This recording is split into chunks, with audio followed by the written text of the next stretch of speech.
er meget fint bevaret.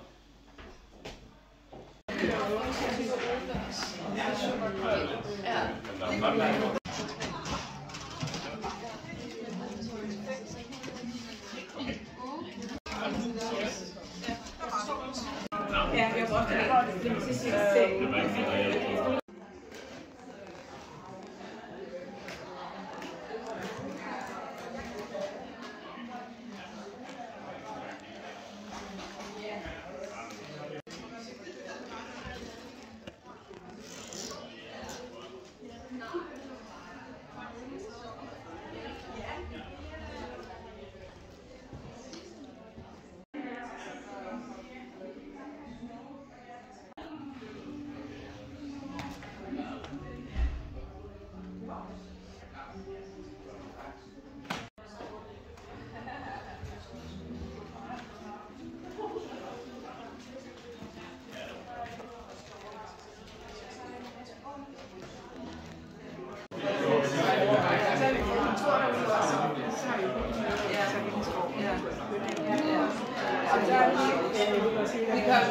Vi kommer meget lidt på det er jo hele tiden af, at man hele børnene. Det er det, der står der.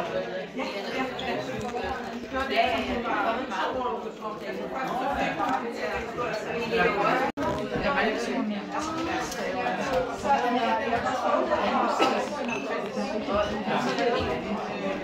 Og jeg spørger selv, det er også rigtig godt.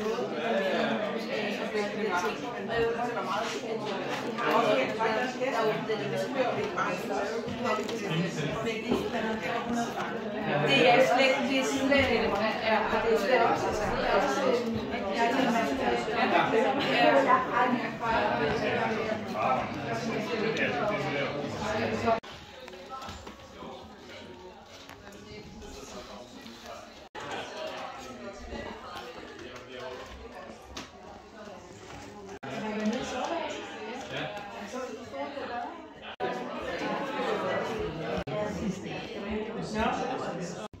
Hun har lavet de store skulpturer blandt andet hesten.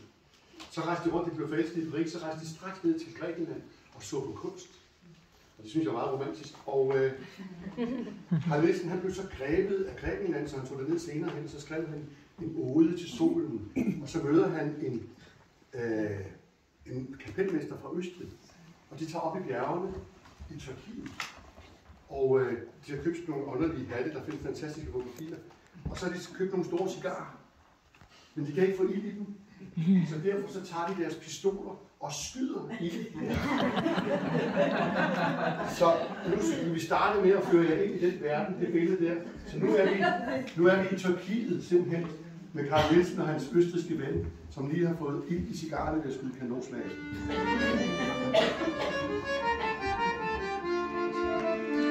Og vi putter selvfølgelig Carl Nielsen ind.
Carl Nielsen.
Som er et blæseinstrument, man har i Tyrkiet. Og mit instrument minder om det.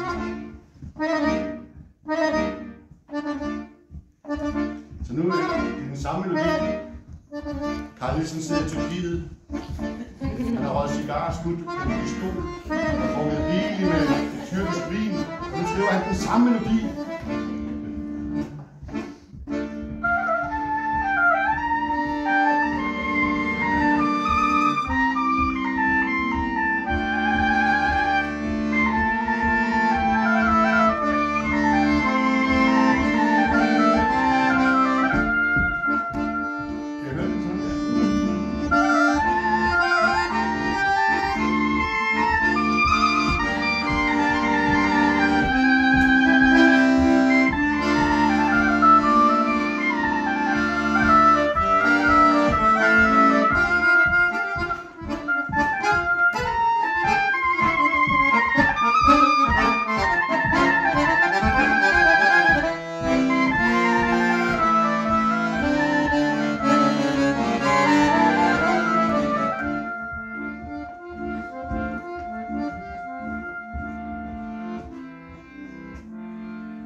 Så tager vi den så med en drone på.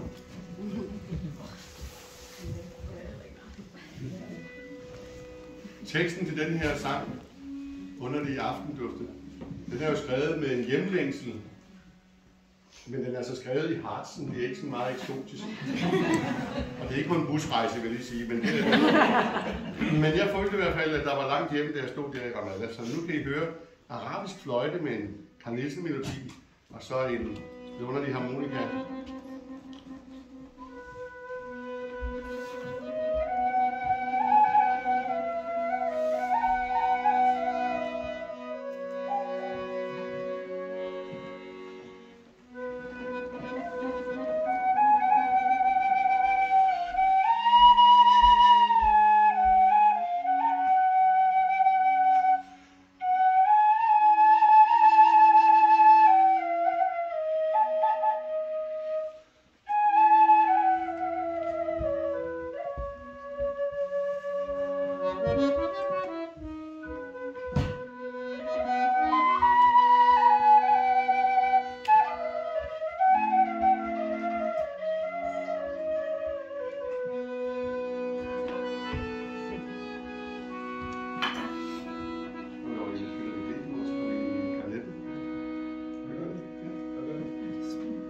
aftale, hvordan vi kommer videre. Det vidunderlige at spille sammen med Anders, det er, at vi ved aldrig, hvad vi spiller. Så koncerterne opstår altid i øjeblikket. Så nu vil vi fortsætte med at lege med underlige aftendufte. Og den kan også godt udvikle sig der pludselig til en jødisk sang. Som hedder Garnetten. Det var det. Ja. Det er ikke.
mens han sad og kedede sig nede i Vestergraven, så lyttede han til den bogspiller, der hed Olivio Krause, som var Victor Borges klaverlærer. Så det hele er forbundet til det jødiske, kan I mærke det? Og så skrev han en romance, fordi han var forelsket i en af balletdanserne. Han blev forelsket hele tiden, gennem hele sit liv. Han havde et langt kriseægteskab. Og det førte også til, at der er udgivet en bog om Carl Nielsens uægte børn. Det er ret fint, trods alt. Det er sådan en bog, man ikke ønsker bliver udgivet. Han har altså været udgivet en bog om hans uægte børn. Han forelskede sig i den her ballerina, men hun er franskmand. Og den der strikhårede, lyshårede lille mand kunne overhovedet ikke interessere. Hun ville have sådan en højere og sådan der. Indtil en lille Fynbo, en lille Fynbo, der snakkede fynsk, han skulle kunne det. Han kunne ikke komme igennem til det, så han skrev en romance. Og det var meget sørgeligt. Men så fortæller han, at samme dag så gik han i Tivoli og så pantomimeteater. Og så blev han glad igen. Så mere skulle det ikke til. Så vi har kombineret den her lidt vemodige målstemning med pantomimeteater. Og der må have været nogle jøder i det pantomimeteater. Ja, det er også.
Men så, så gik jeg